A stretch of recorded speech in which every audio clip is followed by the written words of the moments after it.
இந்த காலத்தில் இன்னொரு முக்கியமான காரியம் நடக்க போகிறது. எல்லாம் கவனிங்க, இதுதான் முக்கியம். முதலாவது இயேசு கிறிஸ்துவுடைய வருகை, அது இனி நடக்க போகிறது.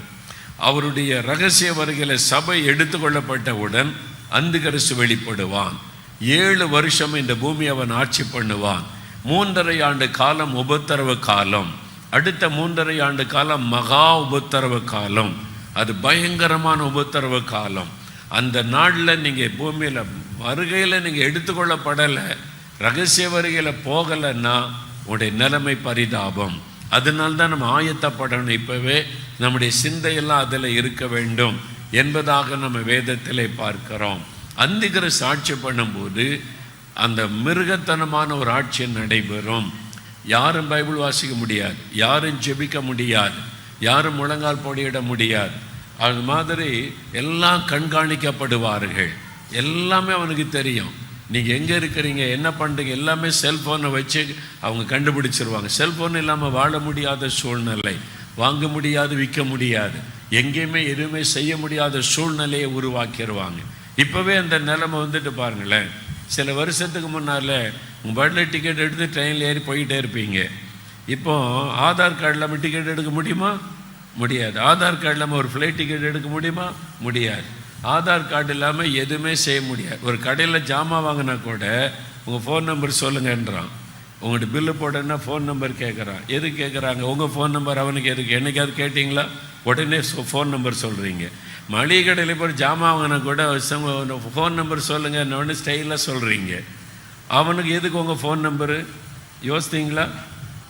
நம்மளை யோசிக்க விட மாட்டான் பிசாசு. என் ஃபோன் நம்பர் உனக்கு எதுக்கு? நான் காசு தர்றேன், நீ பொருள் தர்ற, அதுக்கு மேலே என் ஃபோன் நம்பர் எதுக்குன்னு கேட்டிங்களா என்னைக்காவது? யோசிங்க. ஒருத்தரும் கேட்க மாட்டீங்கல்ல. ஜவுளி கடையில் போனால் ஃபோன் நம்பர் கொடுத்துட்றீங்க, நகை கடைக்கு போனால் ஃபோன் நம்பர் கொடுத்துட்றீங்க, ஹோட்டலுக்கு போனால் ஃபோன் நம்பர், எல்லாருக்கிட்டையும் ஃபோன் நம்பர் இருக்குது. உங்கள் நம்பர் அவனுக்கு எதுக்குன்னு என்னைக்காவது கேட்டிங்களா? நீங்கள் கேட்க மாட்டோம். இதுதான் பிசாசனுடைய தேவை. மக்களுடைய மைண்ட் அப்படியே கவர் பண்ணி ஏன்னு கேட்காத, சொல்றதை செய், அவ்வளவுதான். பிசாசு மக்களை அடிமைப்படுத்த முடியாத சகல காரியத்தை செய்ய ஆரம்பித்து விட்டான். நீங்க நல்லா கவனிக்கணும். வசனத்தில் சொல்லப்பட்டதை நம்ம கண் முன்னால வெளிப்படுத்தின விசேஷம் தீவிரமாய் நிறைவேறி கொண்டு வருகிறதை நீங்க கவனத்தில் கொள்ளணும். ஏனென்று சொன்னால் இனி ரொம்ப காலம் இல்லை என்பதை அறிந்து கொள்வதற்காக இதை நான் சொல்லுகிறேன். நம்ம கடைசி மணி துளிக்குள்ளே வந்து விட்டோம். ஆண்டவர் வாசற்படியிலே வந்து விட்டார். அந்திகிறிஸ்து வெளிப்பட அவன் பயங்கரமாக ஆயத்தங்களை செய்து ரெடியாகி விட்டான். அந்த காலத்துக்குள்ள நம்ம வந்து விட்டோம் என்பதில் இனி ஒவ்வொரு காரியத்திலும் கவனம் செலுத்த வேண்டும். ஒவ்வொரு பிரசங்கத்திலும் கவனமாக இருக்கணும். கள்ள உபதேசங்கள் வரும், கள்ள தீர்க்க தரிசனங்கள் வரும், வசனத்தை புரட்டி பேசுகிறவர்கள் வருவாங்க. சபைக்குள்ளே ஓநாய்களாய் நுழைவாங்க, ஆட்டுத்தோலை போத்து கொண்டு ஓநாய்களாய் நுழைவாங்க. தசமமாக ஏன் கொடுக்கணும்னு பிரசங்கம் பண்ணுற ஊழியர்கள் வந்துட்டாங்க. சர்ச்சுக்கு எதுக்கு போகணும் அப்படின்னு சொல்லக்கூடிய பிரசங்கமார் வந்துட்டாங்க. இது மாதிரில சபை கூடி வருதலை விட்டு விடாதங்கள்னு பைபிளில் சொல்லுது. கடைசி கால ஆண்டவருடைய வருகை நெருங்க நெருங்க நெருங்க சபை கூடி வருதல் முக்கியம், ஆராதனை முக்கியம், விட்டு விடாதுங்கன்னு. ஆனால் ஒரு சில பிரசங்கர் பண்ணுறாங்க, சர்ச்சுக்கு போக தேவையில்லை, வீட்டில் ஆராதிச்சுக்கேன்றாங்க, காணிக்க கொடுக்க தேவையில்லை. அந்த பிரசங்கம் வர ஆரம்பித்து விட்டது. அது நமக்கு நல்லதாக தெரியும், ஆனால் ஆபத்திலே முடியும். நரகத்தின் அக்னிக்குள்ளே கொண்டு போவதற்கான பிரசங்கங்கள் வர ஆரம்பித்து விட்டது. கையில் பைபிளை வைத்து கொண்டே பேச ஆரம்பிச்சிட்டாங்க. இயேசு கிறிஸ்துவனுடைய தெய்வீகத்தை குறைத்து பேசுகிற ஊழியர்கள் வர ஆரம்பிச்சிட்டாங்க. இயேசுவன் நம்மை போல பாவம் செய்தவர் தான், அவர் ஒன்று பெரியவர் கிடையாதுன்னு வசனத்தை வச்சு துணிகரமாய் பிரசங்கம் பண்ணுகிற ஆட்கள் தோன்ற ஆரம்பித்து விட்டார்கள். இதெல்லாம் பாருங்க, கண் முன்னாலே நடக்கிறது. நாம் கவனமாயிராவிட்டால் வஞ்சிக்கப்பட்டு போவோம் என்று ஆண்டவர் சொன்னார். தெரிந்து கொள்ளப்பட்டவர்களும் வஞ்சிக்கப்படுவார்கள். அப்ப வசனத்துல ஸ்ட்ராங்கா இருக்கணும். கர்த்தருடைய வார்த்தையில நீங்க உறுதியா நிற்கணும். இது வசனத்தில் இருக்குதா, இதை நம்ப முடியாது என்பதாக நீங்க கவனமாக நீங்க கவனம் செலுத்தி ஒவ்வொன்றையும் பார்க்க வேண்டும். இல்லாட்டா வஞ்சிக்கப்பட்டு போவோம். கடைசி காலத்தில் சாத்தான் வஞ்சிக்கிற ஒரு காலம் இது. அதனால ரொம்ப கவனமாக இருக்கணும். நம்ம கண் முன்னால் இதெல்லாம் நடந்து கொண்டு இருக்கிறதை நம்ம பார்க்கிறோம். சரி, இப்போ 2 காரியம் சொன்னேன். ஒன்று, ஆண்டவர் இயேசுடைய வருகை.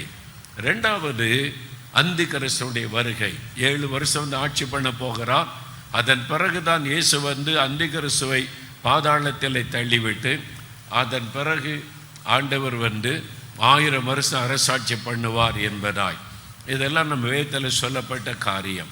1000 வருஷத்துக்கு பிறகு சாத்தான் கொஞ்ச காலம் திறந்து விடப்படுவான். அது தேவனுடைய ஒரு ஒழுங்கு. அவன் அதன் பிறகு கோகு மாகோகு அழைத்து கொண்டு வந்து ஃபைனல் யுத்தம் நடைபெறும்.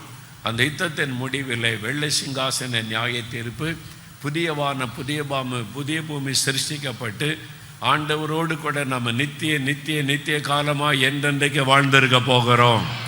அல்லேலூயா. ஆமாம், அந்த காலம் வந்துவிட்டது. அப்போ இதுதான் வேதத்தில் சொல்லப்பட்ட சுருக்கமான காரியம். இதுக்கு நடுவில் ஒரு முக்கியமான காரியம் நடக்க போகுது. அதுதான் நம்ம இப்போ கவனம் செலுத்த போகிறோம். என்ன நடக்க போகிறது? 3வது ஒரு காரியம் நடக்க போகிறது. இனி சம்பவிக்க போகிற காரியம்.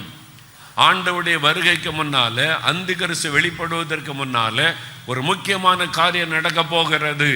அதுக்கு தான் நம்ம கூடி வந்திருக்கிறோம். அதுக்கு தான் உங்களுக்கு அழைப்பு கொடுக்கப்பட்டது. நோட்டீஸில் போடப்பட்ட அழைப்பு என்ன? எழுப்புதல். எழுப்புதலுக்காக ஜெபிக்க போகிறோம், எழுப்புதலுக்காக ஜெபிக்க வாங்க அப்படின்னு தான் அழைப்பு கொடுக்கப்பட்டு இருக்கிறது. இந்த கூட்டத்தின் நோக்கமே எழுப்புதலுக்காக ஜெபிப்பது தான். அதுதான் இனி நடக்க போகிற முக்கியமான சம்பவம். அல்லேலூயா சொல்லுங்க. இந்த கடைசி கால எழுப்புதல், கடைசி கால உலக எழுப்புதல், அதுதான் இனி நடக்க போகிறது. அந்த காலத்துக்குள்ளே நம்ம வந்துவிட்டோம். அதைத்தான் ஆண்டவருடைய வார்த்தை வெளிப்படுத்துகிறது.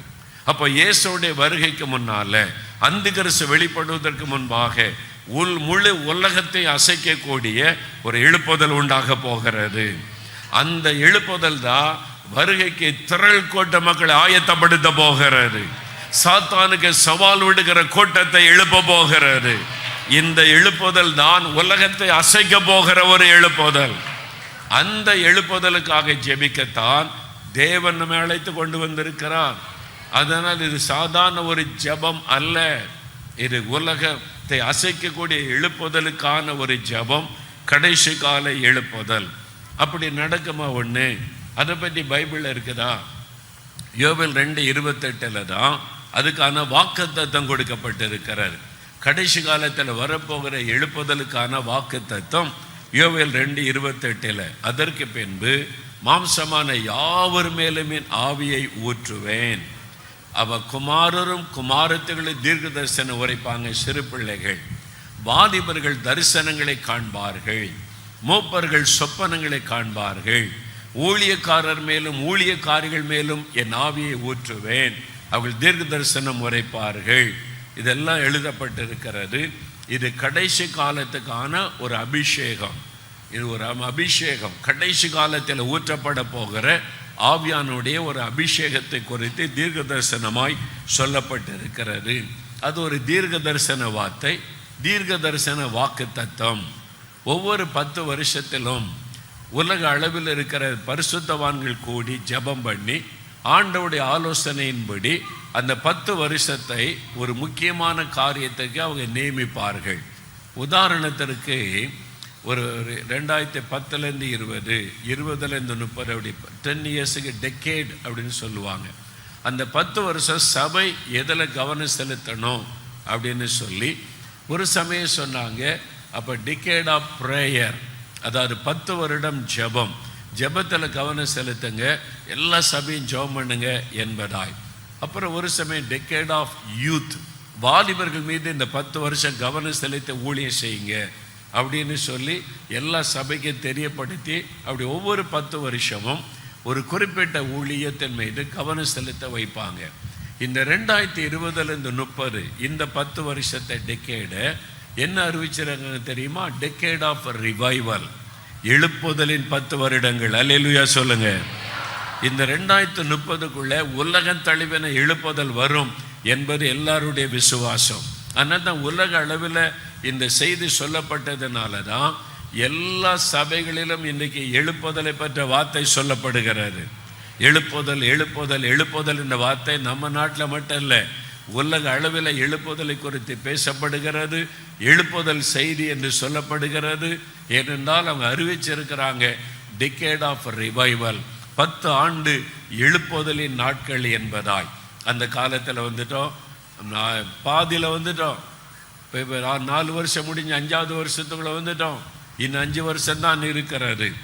இப்போ இந்த எழுப்புதல்னா என்னது? எழுப்புதல்னா என்ன? எழுப்புதல் எப்படி வரும்? எழுப்புதலுக்கு எனக்கு என்ன சம்பந்தம்? எனக்கு அதில் என்ன பங்கு இருக்கிறது? இதை நம்ம அறிந்து கொள்ளணும். அதுதான் முக்கியம். தேவன் நம்மிடத்தில் என்ன எதிர்பார்க்கிறார்?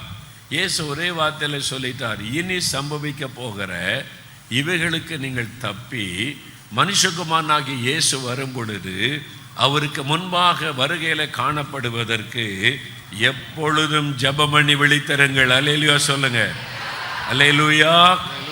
இனி கடைசி கால ஆபத்துகள், பஞ்சங்கள் வரும், கொள்ள நோய் வரும், பூமி அதிர்ச்சிகள் வரும், யுத்தங்கள் வரும், பயங்கரமான அழிவுகள். இனி கடைசி காலம் இப்படிதான் இருக்கும்.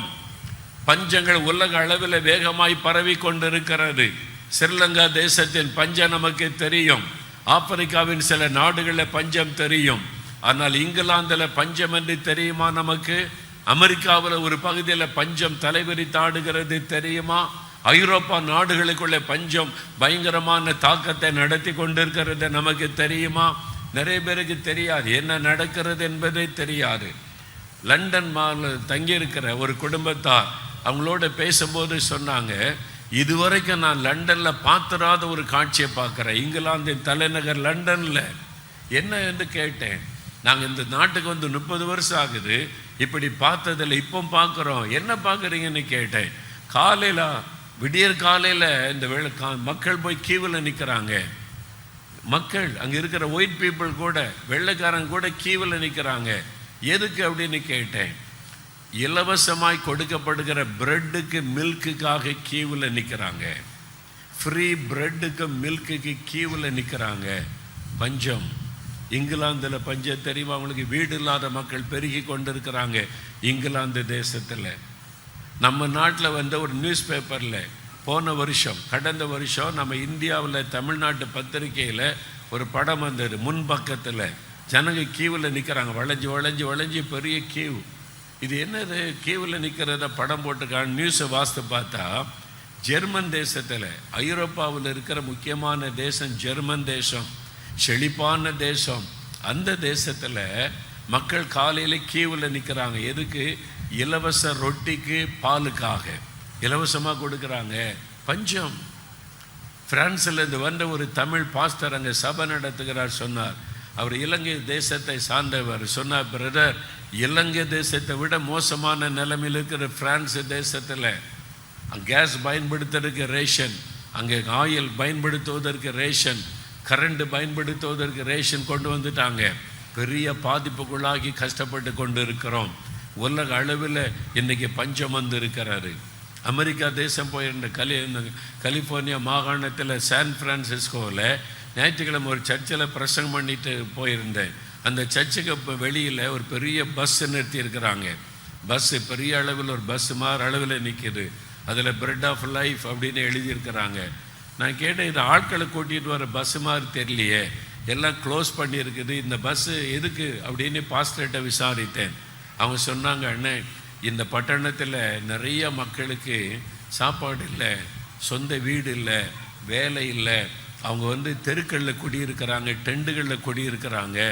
அவங்களுக்கு பலவிதமான சேரிட்டபிள் நிறுவனமே சாப்பாடு கொடுக்குறாங்க. நாங்கள் எங்கள் சர்ச்சிலேருந்து வாரத்தில் ஒரு நாள் நாங்கள் எல்லாம் சேகரித்து கொண்டு போய், இது ஒரு கிச்சன், நடமாடுகிற கிச்சன் வச்சுருக்குறோம் நாங்கள். இந்த பஸ்ஸு அதில் கொண்டு போய் சூடாக அவங்களுக்கு சமைச்சு ப்ரெட்டு ஆம்லேட்லாம் கொடுத்து அவங்களுக்கு இயேசுவை பற்றி சொல்லிட்டு வர்றோம். வாரத்தில் ஒரு நாள் நாங்கள் சபையாராக போய் இந்த மக்களுக்கு ஆகாரம் கொடுக்குறோம். அமெரிக்காவில் தெருவில் உட்கார்ந்துருக்கிறாங்க கையேந்துக்கிட்டு. தெரியுமா அவங்களுக்கு? இயேசு சொன்ன வார்த்தை, பஞ்சம் பல தேசங்களை வாட்டி வதைத்து கொண்டிருக்கிறாரு. இந்தியாவில் ஒரு பக்கம் நல்லா இருக்கிற மாதிரி தெரியுதில்ல. இந்தியாவில் தினமும் குறைந்தது 3 கோடி பேர் இரவில் சாப்பாடு இல்லாமல் படுக்கைக்கு போகிறாங்க, பசியோடு கூட. ஒரு கணக்கெடுப்பு சொல்லுகிறாரு. பஞ்சம் இன்றைக்கு எல்லா தேசத்திலும் வேகமாய் பரவி கொண்டு வருகிறது. இயேசு சொன்ன முக்கியமான அடையாளங்கள் பாருங்கள். அது மாத்திரம் இல்லை, நம்ம கண் முன்னால் நிறைவேறின முக்கியமான ஒரு அடையாளம் என்ன தெரியுமா? கொரோனா கொள்ள நோய். நீங்கள் அதுக்கு முன்னால் வந்த கொள்ள நோய்கள் சரித்திரத்தை பாருங்கள். உலகம் பாதிக்கிற அளவுக்கு எந்த கொள்ள நோயும் வந்ததில்லை. ஸ்பெயின் தேசத்தில் ஸ்பானிஷ் ஃப்ளூ என்கிற கொள்ள நோய் வந்தது. அது ஸ்பெயின் தேசத்தை மட்டும்தான் பாதித்தது. இபோலான்ற கொள்ள நோய் ஆப்பிரிக்காவில் வந்தது. அது நைஜீரியாவின் ஒரு பகுதியை மட்டும்தான் பாதித்தது, பக்கத்து நாட்டுக்கு பரவவில்லை. சார்ஸ் என்கிற கொள்ள நோய் வந்தது 2000 ஆரம்பத்தில். சிங்கப்பூர், மலேசியா அந்த பகுதி மட்டும்தான் பாதித்தது, இந்தியாவுக்குள்ளே வரவில்லை. இப்படி கொள்ள நோய்கள் சில தேசங்களுக்குள்ளே மட்டும் இருந்தது. முழு உலகத்தை பாதித்த ஒரே கொள்ள நோய் கொரோனா கொள்ள நோய் தான். அதை பற்றி பைபிளில் இருக்குது தெரியுமா உங்களுக்கு? பைபிளில் இயேசு சொல்லி இருக்கிறார் முக்கியமான அடையாளம். வசனத்தை எடுங்க. லூக்கா 21:35 பாருங்க. லூக்கா 21:35. பூமி எங்கும் குடியிருக்கிற அனைவர் மேலும் அது ஒரு கன்னியை போல வரும்.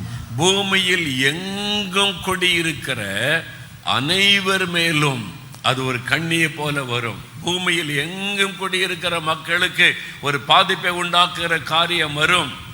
ஒரு நாட்டுக்கு மாத்திரம் அல்ல, 10 நாட்டுக்கு மாத்திரம் அல்ல, முழு உலகத்தையும் பாதிக்கிற ஒரு காரியம் கண்ணியை போல வரும். இயேசு சொன்னார். எப்போ நடந்தது? கொரோனா காலத்தில் தான். இந்தியாவிலேயும் லாக்டவுன், அமெரிக்காவிலே லாக்டவுன், சீனாவிலே லாக்டவுன், ரஷ்யாவிலே லாக்டவுன், இங்கிலாந்திலே லாக்டவுன்.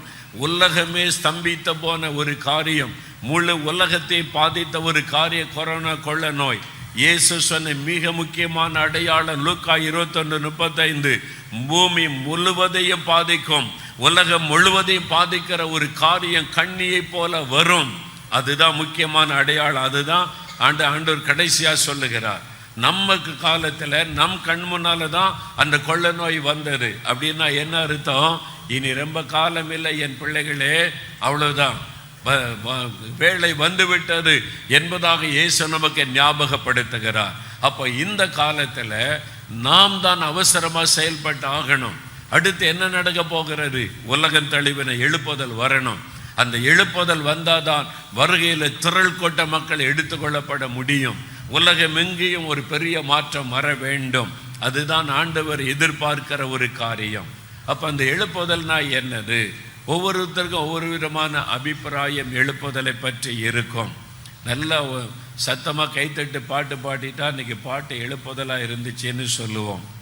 ஒரு பிரசங்கர் மைக்கை எடுத்து இங்கே அங்கே துள்ளி குதித்து பிரசங்கம் பண்ணால் அவருக்கு நம்மளே பேர் வச்சுருவோம், எழுப்புதல் பிரசங்கியா, ரொம்ப எழுப்புதலாக பிரசங்கம் பண்ணுறார் அப்படின்னு. நம்முடைய பார்வை, நம்முடைய கணிப்பு எழுப்புதலை பற்றி ஒவ்வொருத்தருக்கும் ஒவ்வொரு மாதிரி இருக்கும்.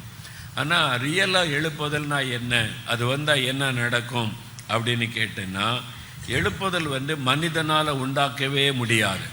எழுப்புதலை உண்டாக்குறவர் பரிசுத்த ஆவியானவர். அவர் மூலமாக தான் எழுப்புதல் வரும். எழுப்புதல் எப்படி வரும்? The outpouring of the Holy Spirit is the revival. ஆவியானவர் ஊற்றப்படுவது. அதான் யோவேல் 2:28 யாவர் மேல் ஆவியை ஊற்றுவேன். ஆவியானவர் ஊற்றப்படுவது தான் outpouring of the Holy Spirit. அதுதான் எழுப்புதல், ஆவியானவர் ஊற்றப்படுவது. அப்போ என்ன நடக்க? ஆவியானவர் ஊற்றப்பட்டால் transformation by the power of the Holy Spirit is the revival. அந்த ஆவியானவர் ஊற்றப்படும் போது மறுரூபமாக்கப்பட்ட ஒரு அனுபவம் உண்டாகும். ஒரு குடும்பத்துக்குள்ள ஆவியானவர் ஊற்றப்பட்டால் குடும்பம் மறுரூபமாகும். ஒரு சபைக்குள் ஆவியானவர் ஊற்றப்பட்டு சபை மறுரூபமாகும். ஒரு கிராமத்தில் ஆவியானவர் ஊற்றப்பட்டு கிராமமே மறுரூபமாகும். ஒரு பட்டணத்தில் ஆவியானவர் ஊற்றப்பட்டு பட்டணமே மறுரூபமாகும். அது கம்ப்ளீட் டிரான்ஸ்ஃபர்மேஷன் ஆகும். அதான் எழுப்புதல். ஆவியானவர் செய்கிற காரியம் மனிதனுடைய வாழ்க்கையை மறுரூபப்படுத்தி விடுவார். அந்த எழுப்புதல் தான் இனி வரப்போகிற எழுப்புதல். அல்லேலூயா, அல்லேலூயா.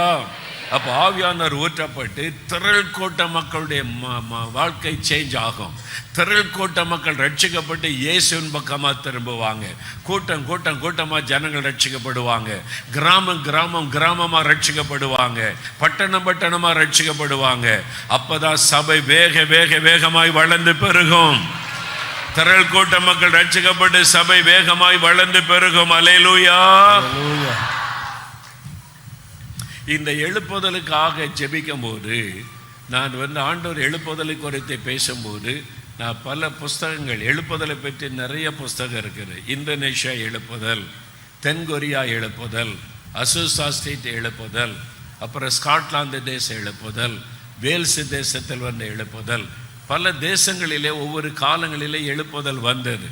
அந்த சரித்திரங்கள் புஸ்தகமாய் வெளியிடப்பட்டு இருக்கிறது. நான் இதையெல்லாம் நிறைய வாங்கி வாசித்தேன். நிறைய அவுட்ஸ்டாண்டிங் மிராக்கிள்ஸ் நடந்திருக்கிறது. இயற்கைக்கு மேற்பட்ட காரியெல்லாம் நடந்திருக்கு எழுப்புதல் காலத்தில். அது மாதிரிலாம் இனிதான் இந்தியாவில் நடக்க போகிறாரு. அல்லேலூயா சொல்லுங்க, அல்லேலூயா. அசூசா ஸ்டேட் எழுப்புதல்னு 1904 6வது வருஷம் ஆரம்பித்து அது அமெரிக்காவில் கலிஃபோர்னியாவில் நடைபெற்றது. லாஸ் ஏஞ்சல்ஸ் பட்டணத்தில். இப்போ நெருப்பு பிடிச்சி எரிஞ்சதில்லை, அதே இடத்துல தான் பரிசுத்தாவின் அக்கினி போடப்பட்டது. 1906வது வருஷம் அங்கே அந்த எழுப்புதல் அக்கினி போடப்பட்டது. அந்த சமயத்தில் அந்த ஒரு ஆலயத்தில் தான் கூட்டம் நடந்துக்கிட்டு தினந்தோறும் மக்கள் கூட்டமாக அந்த ரட்சிக்கப்பட்டு அபிஷேகம் பெற்று போயிருக்கிறாங்க. அந்த ஆலயத்துக்கு மேலே அப்படி அக்கினி ஸ்தம்பம் நெருப்பு எரிகிறதை ஓப்பன் ஐயில் ஜனங்க பார்த்துருக்குறாங்க.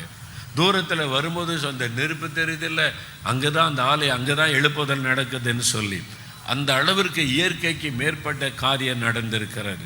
பலத்த அற்புதங்கள் நடந்திருக்கிறது எழுப்புதல்ல. கை இல்லாமல் வந்திருக்கிறாங்க. கையில் ஆக்சிடெண்ட்டில் கை கட்டாயிற்று, ஒரு கை தான். அந்த ஊழியக்காரர் இயேசுவின் நாமத்தினாலே கை உனக்கு வருகிறதுன்னு சொன்ன உடனே இல்லாத கை டக்கு டக்கு அப்படியே வளர்ந்துச்சு. அது கிரியேட்டிவ் மிராக்கிள், இல்லாத உறுப்பு உருவாக்கப்படுவது, கிரியேட்டிவ் மிராக்கிள். அப்படிலாம் நடந்து கால் இல்லாதவங்களுக்கு கால் வந்திருக்குது. இது மாதிரி பலத்த அற்புதங்கள் நடந்திருக்கிறது. அசூசா ஸ்டேட் எழுப்புதல்ல, வேல்ஸ் தேச எழுப்புதல், இப்படி ஒவ்வொரு தேச எழுப்புதலை வாசித்தா ஒவ்வொன்றும் டிஃப்ரெண்டாக வித்தியாசமாக ஆவியானவர் கிரியை செய்திருக்கிறார். இதெல்லாம் பார்த்துட்டு இந்த மாதிரி எழுப்புதல் நம்ம இந்தியாவில் வரணுமே, என்னைக்கு வரும்னு எனக்கு ஒரு பெரிய தாகம், ஒரு வாஞ்சை உண்டானது. தென்கொரியாவுக்கு போன எழுப்புதல் போனால் பாலியங்கச்சே சர்ச்சில் ஒரே சர்ச்சு, பாலியங்கச்சே சர்ச்சில் ஒய்டோ ஃபுல் காஸ்பல் சர்ச்சுன்னே வச்சுருக்கிறாங்க. சுயோலில் பார்லிமெண்ட் கட்டடத்துக்கு ஏத்தாப்பில் தான் அங்கே சர்ச் இருக்கிறது. அந்த சர்ச்சில் நான் முதல் வருஷம் போயிருக்கும்போது 5.5 லட்சம் ஆத்துமாக்கள். ஒரே சர்ச்சில் எவ்வளோ ஆத்துமா இருக்காங்க? 5.5 லட்சம். அடுத்த வருஷம் போன போது 6.5 லட்சம். அதுக்கு அடுத்த வருஷம் போயிருக்கும்போது 7.5 லட்சம். வருஷத்துக்கு குறைஞ்சது 1 லட்சம் பேர் புதுசாக ரட்சிக்கப்பட்டு சபையில் சேர்க்கப்படுறாங்க ஒரு சர்ச்சில் மட்டும், பாலியங்கச்சே சர்ச்சில் மட்டும். அப்போது 10 லட்சம் பேர் வரைக்கும் வந்துட்டாங்க சர்ச்சில். பெரிய சர்ச்சு, 50,000 பேர் ஒரே டைமில் ஆராதிப்பாங்க. மெயின் சாங்சுவரியில் 25,000 பேர், அந்த உள்ள ஹால் வராண்டாவில் எல்லாம் ஜனங்க உட்காந்துருப்பாங்க. ஒரு ஆராதனையில் 50,000 பேர் இருப்பாங்க. வெளியே 50,000 பேர் காத்திருப்பாங்க. காலையிலேருந்து ராத்திரி வரைக்கும் 2 மணி நேரத்துக்கு ஒரு ஆராதனை நடந்துக்கிட்டே இருக்கும். ஜனங்க வந்துக்கிட்டே இருப்பாங்க, குடும்பமாக பைபிளோடு பாட்டு பாடி துதித்து கொண்டே. இந்த காட்சியெல்லாம் பார்த்துட்டு இந்த மாதிரி எழுப்புதல் என்னைக்கு எங்கள் இந்தியாவில் வரும் ஆண்டவரே அப்படின்னு தாகம் எனக்குள்ளே வந்தது. அப்போ அந்த மாதிரி எழுப்புதல், இதெல்லாம் சில எழுப்புதலை நேரில் நான் பார்த்தேன். அது மாதிரி எழுப்புதலுக்கு இந்த புஸ்தகத்தை வாசித்தேன். அப்போ ஒரு நாள் ஜெபிக்கும் போது ஆண்டவர் சொன்னார், மகனே, இந்த எழுப்புதல் எல்லாமே அந்தந்த காலத்தில் அந்தந்த தேசத்தை நான் சந்திப்பதற்கும் பின்வாங்கி போன என் சபையை திருப்பிக் கொள்வதற்கும் நான் உண்டாக்கின எழுப்புதல். ஆனால் கடைசி காலத்தில் வரப்போகிற எழுப்புதல் அந்த மாதிரி அல்ல, அதை விட 1,00,000 மடங்கு வல்லமையுள்ளதாக இருக்கும். முழு உலகத்தையும் மாற்றக்கூடிய எழுப்புதலாக இருக்கும். அதனால நீ புஸ்தகத்தில் வாசித்த அந்த எழுப்புதல் எல்லாமே அந்தந்த தேசங்களை உண்டான எழுப்புதல். ஆனால் கடைசி கால எழுப்புதல் அப்படி அல்ல, முழு உலகத்தை அசைக்கிற எழுப்புதல். அது மாத்திர முந்தின எழுப்புதல் எல்லாம் நீங்கள் பார்த்தால் சில எழுப்புதல்கள் 2.5 வருஷம், சில எழுப்புதல்கள் 3 வருஷம். அசூசா ஸ்டேட் எழுப்புதல் மாத்திரம் ஒரு 10-12 வருஷம் நீடித்திருக்கிறது. மற்ற எல்லா எழுப்புதலுமே 2.5 வருஷம் 3 வருஷம் அவ்வளவுதான். அதன் பிறகு அந்த எழுப்புதல் தணிந்து விட்டது.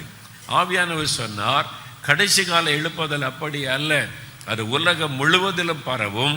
அந்த எழுப்புதல் 2ஆம் வருகை வரைக்கும் நீடிக்கும். அல்லேலூயா. அந்த எழுப்புதல் வந்துட்டு அறிந்து கொள்ளுங்க, ஆண்டவர் வாசற்படியில் நிற்கிறார்னு அர்த்தம். அது வரைக்கும் அந்த எழுப்புதல் பரவும் என்று ஆண்டவர் தெளிவாய் பேசினார். அதனால தான் அந்த எழுப்புதலுக்காக ஜெபிக்கதான் கர்த்தர் நம்மை அழைத்து கொண்டு வந்திருக்கிறார். அல்லேலூயா சொல்லுங்க.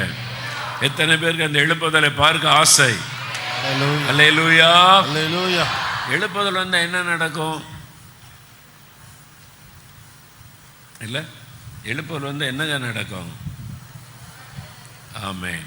நிறைய பேர் ரட்சிக்கப்படுவாங்க, அதெல்லாம் தெரியும். ஓகே, இப்போ ஆண்டவர் சொன்னார், நீ கடைசி கால எழுப்புதல் எப்படி இருக்குன்னு தெரியணுமானா, முதல் நூற்றாண்டில் ஒரு எழுப்புதல் வந்தது, ஃபர்ஸ்ட் செஞ்சுரி ரிவைவல். அதுதான் அப்போஸ்தலர் நடபடிகளில் எழுதப்பட்டிருக்கிறது. அப்போஸ்தலர் நடபடிகளின் புஸ்தகம் ஒரு எழுப்புதலின் புஸ்தகம். எழுப்புதலின் வரலாறு எழுதப்பட்டிருக்கிறது. எருசலேமிலே ஆரம்பிக்கப்பட்ட எழுப்புதல் உலகம் முழுவதிலும் பரவின சம்பவம் தான் அப்போஸ்தலர் நடபடிகளில் எழுதப்பட்டிருக்கிறது. அதே மாதிரி கடைசி கால எழுப்புதல் இன்னும் வல்லமை உள்ளதாய், பலமாய், வேகமாய் பரவி செல்லும். அந்த எழுப்புதல் முழு உலகத்தையும் அசைத்து விடும். நான் இப்போ ஆண்டவர்கிட்ட சில கேள்வியெல்லாம் வச்சேன். எத்தனை நாடுகள் ஆண்டவரே, கம்யூனிஸ்ட் நாடு ஒரு பக்கம் இருக்குது, இஸ்லாமிய நாடுகள் ஒரு பக்கம் இருக்குது, கிறிஸ்தவ நாடுகளில் நிறைய பேர் பின்வாங்கி போயிட்டாங்க. நம்ம இந்தியாவை எடுத்துக்கொண்டால் எத்தனை மதங்கள், எத்தனை நம்பிக்கைகள், குடும்பத்துக்கு ஒரு கடவுள், ஊருக்கு ஒரு கடவுள், மொழிக்கு ஒரு கடவுள், இப்படி நம்பிக்கைகள் பெருகி கொண்டே இருக்கிறது. மந்திரவாதம் ஒரு பக்கம், பில்லி சூனியம் ஒரு பக்கம், என்னெல்லாம் நம்ம பார்க்குறோம். மனுஷர்கள் தங்களை தெய்வமாக காண்பிக்கிறாங்க. இவ்வளோ காரியம் இருக்குது. இதுக்கு மத்தியில் இப்படி எழுப்புதல் என்ற அளவுக்கு பரவும். அப்போ ஆண்டவர் சொன்னார், கொரோனா யார் உண்டாக்குனாரு? கொரோனா கொள்ளை நோயை யார் உண்டாக்குனா? ஒரு மனிதன்.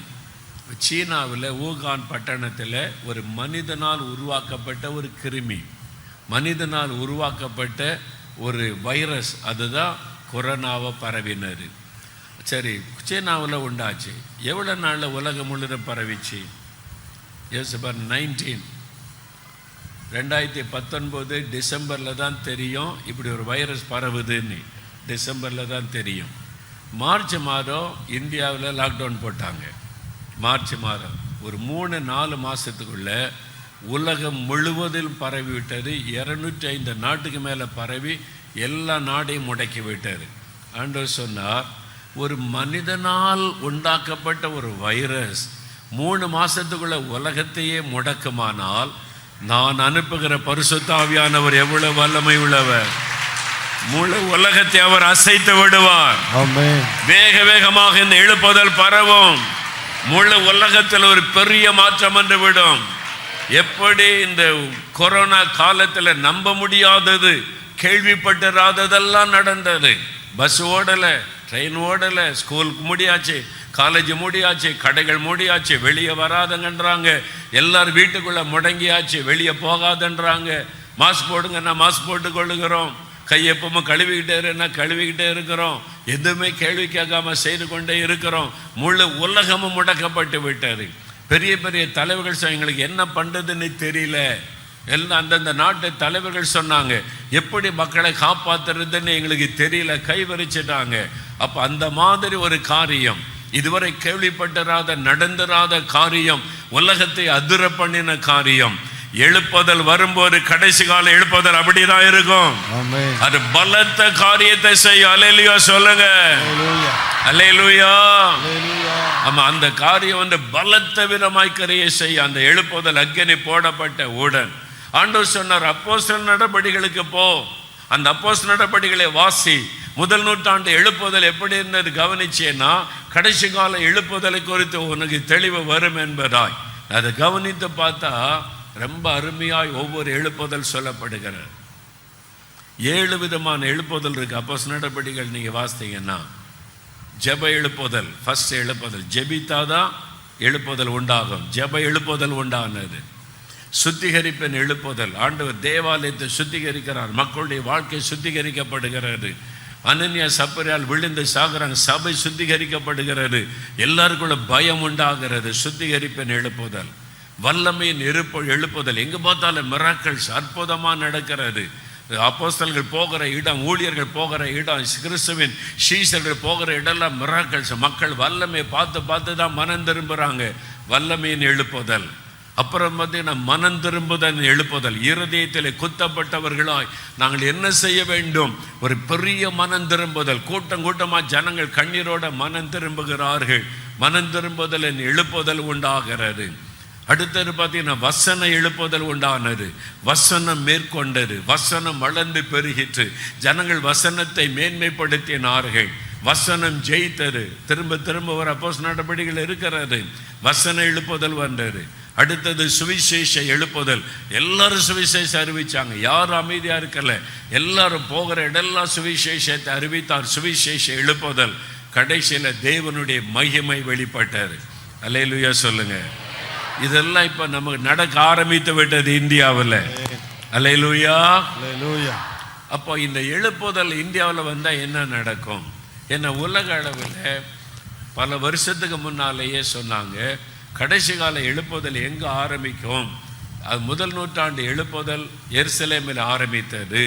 கடைசி கால எழுப்புதல் எங்க ஆரம்பிக்கும் என்று தேவ பிள்ளைகள் காத்திருந்து ஜெபிச்சாங்க. அமெரிக்காவில் ஜெபிச்சாங்க, பல தேசங்களில் கூட வந்து அறிவிச்சாங்க, இந்தியாவில் இருந்து தான் கடைசி கால எழுப்புதல் ஆரம்பிக்கும் என்று பல இடத்துல சொல்லப்பட்டிருக்கிறது. அதனால இந்தியாவுக்காக பல நாடுகளில் ஜெபிக்கிறாங்க. நான் அமெரிக்கா போயிருந்த போது ஒரு அமெரிக்கன் பார்த்தேன், ஆர் யூ ஃப்ரம் இந்தியான்னார். எஸ், ஐ எம் ஃப்ரம் இந்தியான்னு சொன்னேன். ஐ எம் ப்ரேயிங் ஃபார் இந்தியான்னார். ஒய் யூ ஆர் ப்ரேயிங் அப்படின்னு கேட்டால், I am praying for the revival of India, இந்தியாவின் எழுப்புதலுக்காக ஜெபிக்கிறேன்றார். நீங்கள் இந்தியாவுக்கு வந்திருக்கீங்களான்னு கேட்டேன். நோ, ஆனால் இந்தியாவுக்காக ஜெபிக்கணுன்ற பாரத்தை ஒரு அமெரிக்கனுக்கு தந்து அவர் ஜெபிக்கிறார் எழுப்புதலுக்காக. இப்படி உலகத்தின் பல நாடுகள் இருக்கிறவங்க இந்தியாவை நோக்கி ஜெபிக்க ஆரம்பிச்சிட்டாங்க. ஏன்னா இங்கிருந்து தான் கடைசி கால எழுப்புதல் உண்டாக போகிறது. இந்தியா அசைஞ்சிட்டா உலகமே அசைந்து விடும். அதனால இங்கதான் அந்த அசைவு உண்டாக போகிறது. அந்த நேரம் வந்து விட்டது. அல்லேலூயா சொல்லுங்க. அல்லேலூயா. அப்ப அந்த காலம் வந்து விட்டது. இப்பதான் அது நம்முடைய காலத்துல அந்த எழுப்புதல், அந்த காலத்துல வந்துட்டோம். அப்ப அந்த எழுப்புதல் வந்தா என்னங்க நடக்கும்? அப்போஸ்தலர் நடபடிகள்ல 2ஆம் அதிகாரத்தில் ஆவியானவர் ஊற்றப்படுகிறார். 2ஆம் அதிகாரத்தில் பெந்தேகோஸ்தே நாளிலே ஆவியானவர் ஊற்றப்பட்டு அங்குதான் எழுப்புதல் ஆரம்பிக்கிறது. எழுப்புதலில் பிறந்தது தான் சபை.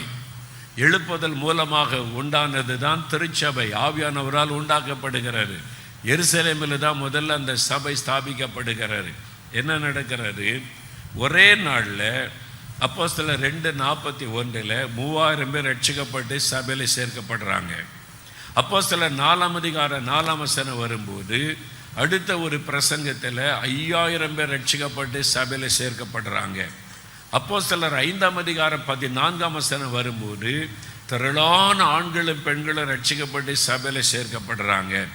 நல்ல கவனிங்க. முதல் நாள் 3000, அடுத்தது 5000, அடுத்த திரளானவர்கள்னா எண்ண முடியல. கேட்டிருப்பா, இன்னைக்கு எத்தனை பேர் ஞானஸ்தானம் எடுத்தாங்க? அது முதல் நாள் 3000, அப்புறம் 5000, இன்னைக்கு ஒரு 10,000 இருக்குமா? இல்லைங்க, அதுக்கு மேலே எண்ண முடியல. 15,000 இருக்கும். ஒருத்தர் சொல்லியிருப்பான் 20,000 இருக்கும். எண்ண முடியல. அதுதான் நடக்க போகிறது திருச்சியில், அதுதான் நடக்க போகிறது தமிழ்நாட்டில், அதுதான் நடக்க போகிறது இந்தியாவில். எத்தனை பேர் ஞானஸ்தானம் எடுத்தாங்க? எண்ண முடியல. திரள் கூட்டம் வந்துட்டாங்க, கிராமமே வந்துட்டாங்க ரட்சிக்கப்பட்டு. கிராமமே இயேசுதான் ஆண்டவர் என்று சொல்லி கொண்டு வந்துட்டாங்க. இதெல்லாம் நடக்க போகிறது. அதான் எழுப்புதல். அதை பார்க்கணும். 4 பேர் ரட்சிக்கப்பட்டாங்க, ஒரு 5 பேர் ஞானஸ்தானம் எடுத்தாங்க. நாங்கள்லாம் பாட்டு பாடி நல்லா உற்சாகமாக டான்ஸ் ஆடிக்கிட்டு இருந்தோம். அதெல்லாம் எழுப்புதல். திரள் கூட்ட மக்கள் இருதயத்தில் குத்தப்பட்டவளாய் மனம் திரும்பி ரட்சிக்கப்பட்டு மந்தைக்குள்ளே வந்து சேர்க்கப்படுவார்கள். அதான் எழுப்புதல். அல்லேலூயா. அது வேகமா இந்த வருஷத்திலிருந்து வேகமா நடக்க போகிறாரு. அதனால பாஸ்டர்மார்கள்லாம் சர்ச்சை பெருசாக்கணும் இனிமேல். அல்லது 2 ஆராதனை 3 ஆராதனை காலையிலிருந்து ராத்திரி வரைக்கும் ஆராதனை தான். உங்களுக்கு இனிமேல் ஓய்வே கிடையாது. அல்லேலூயா சொல்லுங்க. அப்புறம் தினந்தோறும் ஆராதனை தான். இனிமேல் ரெஸ்டே கிடையாது. அந்த மாதிரி எழுப்புதல் காலத்தில் ரெஸ்டே கிடையாது. அந்த மாதிரி ஆவியானவர் ஆத்மாக்களை கொண்டு வருவார். அந்த எழுப்புதல் ஆரம்பித்து விட்டது இப்பொழுது. இனி அதை பரவ போகிறது. இந்த வருடத்திலிருந்து அந்த மாற்றத்தை நம்ம பார்க்க போகிறோம். அப்போஸ்தலர் நடபடிகள் 2ஆம் அதிகாரம் நம்ம கண் முன்னால் நிறைவேற போகிறது. ஜனங்கள் இருதயத்தில் குத்தப்பட்டவளாய் கண்ணீரோட மனம் திரும்புவாங்க, கதறிக்கொண்டு மனம் திரும்புவாங்க. நாங்கள் என்ன செய்ய வேண்டும் என்று ஜனங்கள் கேட்க ஆரம்பிப்பாங்க. அந்த காலம் வந்து விட்டார். அதுதான் திரளான ஜனங்கள். அடுத்து இன்னொரு வசனம் பாருங்க, 6ஆம் அதிகாரம் 7ஆம் வசனம் வாசித்தால், எருசலேமிலே சீஷருடைய தொகை மிகவும் அதிகமாய் பெருகிற்று. எருசலேமிலே சீஷருடைய தொகை மிகவும் அதிகமாய் பெருகிற்று. ஆசாரியர்களில் அநேகர் விசுவாசத்துக்கு கீழ்ப்படிந்தார்கள். வேத வசனம் விருத்தி அடைந்தது. சபை விருத்தி அடையணுமானா எது விருத்தி அடையணும்? வசனம். எங்க பார்த்தாலும் கர்த்தருடைய வசனத்துக்கு மக்கள் முக்கியத்துவம் கொடுக்கணும். வசனம் விருத்தி அடைந்தது. சீஷருடைய தொகை எருசலேமிலே பெருகிற்று. ஆசாரியரில் அநேகர் விசுவாசத்தை கீழ்ப்படிந்தாங்க. இயேசுவை எதிர்த்தவங்க, இயேசுவை சிலுவையில் அறையணுன்னு கூச்சல் போட்டவங்க எல்லாம் ரட்சிக்கப்பட்டு சபைக்குள்ள வந்துட்டாங்க. இந்தியாவில் நடக்க போகிறது. கிறிஸ்தவங்களை அடிக்கணும், உடைக்கணும், சர்ச்செல்லாம் நொறுக்கணும், கிறிஸ்தவங்களை கொல்லணும் என்று சொல்லக்கூடிய அமைப்புகளை வைத்து கொண்டிருக்கிறவங்க எல்லாம் ரட்சிக்கப்பட்டு ஊழியம் செய்ய போறாங்க. அல்லேலூயா சொல்லுங்க. அதை நம்ம கண்ணாலே பார்க்க போகிறோம். எதிர்த்தவர்கள் ஊழியர்களாய் மாற போகிறாங்க. இயேசுவுக்கு விரோதமாய் எழும்பின ஆசாரியர்கள் ரட்சிக்கப்பட்டு சபைக்குள்ளே வந்து விட்டார்கள். இவங்க கூட்டம் கூட்டமா ரட்சிக்கப்படுவார்கள். ஆமென். அதுக்கு தான் அவங்களெல்லாம் வச்சிருக்காரு பாரு, வெளிய கூட்டம். எதுக்கு? நாளைக்கு அவங்கெல்லாம் இயேசுதான் ஆண்டவர்னு சொல்ல ஆரம்பிப்பாங்க, இயேசுவே ரட்சகர்னு சொல்ல ஆரம்பிப்பாங்க. அவங்களெல்லாம் அது ஆவியானவர் மாற்றுவார். ஆமென். இது ஆவியானவர் செய்கிற காரியம், பெரிய மனம் திரும்புதல்.